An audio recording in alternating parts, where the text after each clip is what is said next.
श्री दिगंबर मुनीनाथ भजनी मंडळाच्या वतीनं सुरू असलेल्या श्री दिगंबर मुनीनाथ महाराजांच्या पुण्यतिथी महोत्सवानिमित्त विश्वशांतीसाठी सिव्हिल येथील महालक्ष्मी देवीस जलकुंभ अभिषेक करण्यात आले।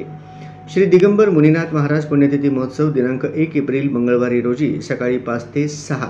काकड आरती, 6 ते 7 हरिकीर्तन, 7 ते 8 गीता पारायण, सायंकाळी 6 ते 7 हरिपारायण, त्यानंतर रात्री 7 ते 9 विष्णू कारंपुरी महाराज यांचे गुरु सानिध्य प्रवचन, रात्री 9 ते 11 कबीर भजनी मंडळाचे भजन सादर केले। त्यानंतर सकाळी 7 वाजता सिव्हिल येथील महालक्ष्मी मातेला जलकुंभ अभिषेक करण्यात आला। जलकलश यात्रा श्री दिगंबर मुनीनाथ महाराज पुण्यतिथी महोत्सव कुचन नगर येथून सिव्हिल महालक्ष्मीस 101 सुवासिनींची जलकलश घेऊन यात्रा काढण्यात आली आणि महालक्ष्मी देवीस जलाभिषेक करून महाआरती व महापूजन मोठ्या भक्तिभावाने करण्यात आले।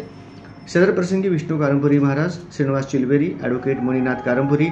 नागार्जुन कुसूरकर, विक्रम कारंपुरी, श्रीकांत कुसूरकर, नरसिंग कारंपुरी, सदानंद पिस्का, दिनेश पिस्का, बालाजी कोटा, विशाल चिलबेरी, रेणुका एरगुंटला, सुनीता चिलबेरी, यमुना पिस्का, मीनाक्षी मुदगल, कौशल्या मुस्कूर, सुनंदा कुसूरकर, सुनीता कारंपुरी, अनुसूर्या कारंपुरी, दत्तोबाई गंजी, कलावती कुसूरकर आदी उपस्थित होते।